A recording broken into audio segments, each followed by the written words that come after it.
Hello, hello, hello, and welcome back to day 23 already of these live at 11:45s. And today I thought I would share something that's literally currently on my lips, and that's visibility for difficult conversations. And before I delve into a couple of tips to help you with these sorts of things, let me talk a little bit about why these are important and what they can be. So, every now and then, regardless of what we do for work, whether we're self-employed, whether we're an employee, whether we're senior leadership team, whether we're exec level board, we will, in the course of our work, have difficult conversations. And I know firsthand that some people struggle with what to say, how to say it, and ultimately, because a conversation can be deemed as difficult, will often go ghost. What does that mean? How many times have you needed to speak to somebody and they completely disappeared off the face of the earth? So let me quantify this. In this context, what are difficult conversations? Difficult conversations are those conversations that you basically don't want to have. It could be that you are looking at somebody's performance, their professional performance, and you need to give them feedback, which they're not going to love. It could be that you are about to speak to a client about something. Maybe they've got an outstanding bill. Maybe they are not quite up to scratch in some way, shape or form. Maybe the difficult conversation comes from you having to have that conversation with them. In my corporate work and at conferences, one of the things that the most confident people will tell me they struggle with is the confidence to know what to say and how to say it. And this can be for people who run large teams, teams globally. I've met very senior leaders who have had teams based in lots of different countries. I've had people who look after or manage people that are based over different sites in the same country. And sometimes in different offices, and especially now when we're working from home, how do you manage a team efficiently and effectively when you can't see what they're up to? So, difficult conversations. Now, how did this come about?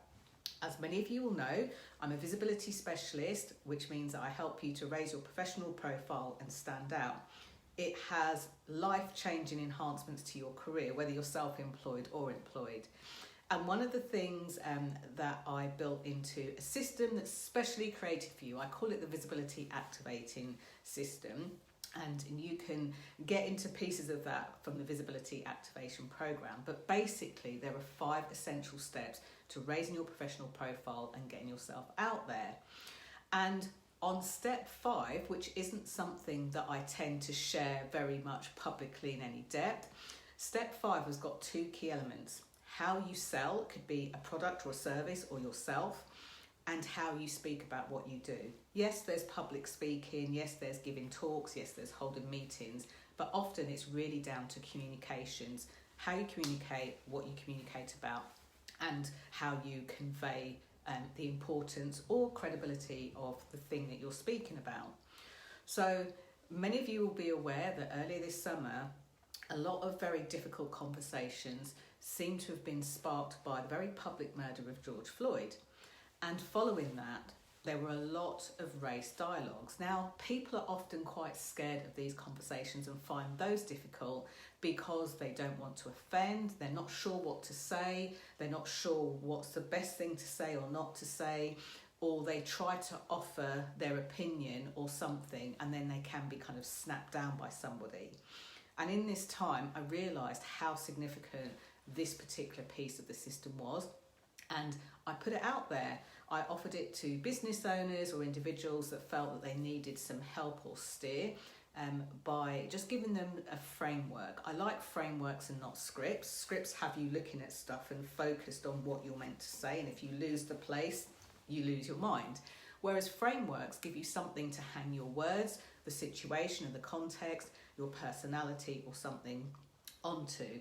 So, first thing to do with this video, if you know you have a difficult conversation on anything, it could be with a partner in a relationship, it could be professionally, it could be around money, it could be around a difficult decision that you've had to make or someone else has had to make, redundancy, performance issues and things like that. First of all, identify the the difficult conversation or the conversation that you deem difficult. Now, for some of you, there might be 2 or 3 in there. I strongly urge you to write them all down anyway.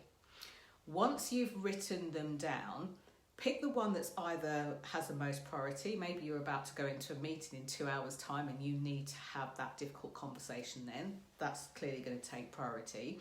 Or the other thing that might happen, if it's not a time priority, it might be something that's very significant. Can't do this anymore, need to have this conversation, need to get it out in the open. So pick whichever one that thing is. And in terms of the framework, here are 4 things to think about. Think about the context. If you're having a conversation with somebody else, like one other person, there'll be the context from your perspective and there'll be the context from their perspective. If you are having that conversation with a team of people, they will all have a different perspective and they will all have different context on the situation, which is often the main reason why these conversations become difficult. We all have a different point of view and you might not all agree. Think of what's been happening in the world of politics just recently. So first thing is, get some context and at least get that out in the open so that everybody knows where everyone's starting point is. Second thing to do is to find out what is causing the issue. Often, we want to focus on the niceties of things, but for each of those people with different contexts, it might be the same issue for all, or it might be slightly different. Get that out on the table so that you know. And if you're about to have a difficult conversation, be very clear with yourself, why this is happening, what the context is from your perspective, and what it is that you would like to do. How would you like to resolve it? Would you like to resolve it? Do you want to walk away from it? Do you want to lean into it? What would you like to do? Get clear on that first before you even have that conversation. And at the risk of sounding old school, it's okay to make notes. If you've got good old-fashioned pen and paper or a diary, make notes on the points that you need to make.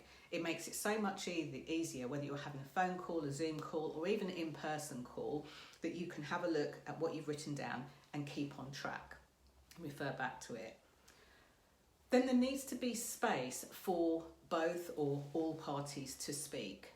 Nobody likes being spoken at or to, and this is one of the biggest things that I find when I work with teams in sales, when I work with individuals in helping them to sell their services. Often the two-way dialogue is somehow cut. Either that they're doing all the talking or you doing all the talking, but there's no kind of, like a tennis match. Person here talks, person here talks, and it's like ping, pong, more like a ping pong match. And then the final thing is, it would be really great to have some sort of solution, and the solution might be we need to agree to disagree. However, it shouldn't be we need to agree to disagree, don't speak to me, and you leave it with barbs. You need to come to some sort of mutual solution if you can.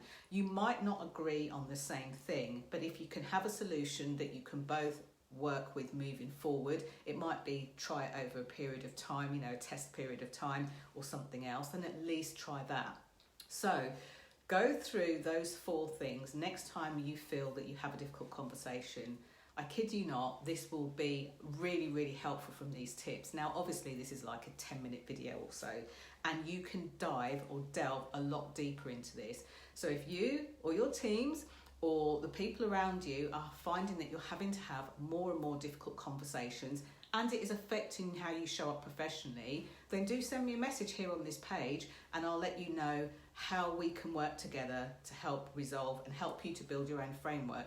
It could be that you do that on a one-to-one with me in a very short space of time, or it could be that you bring your team together, as many of my corporate clients do, so that we can get through and get underneath these difficult conversations, have them with ease and have a framework. There's always freedom in the framework.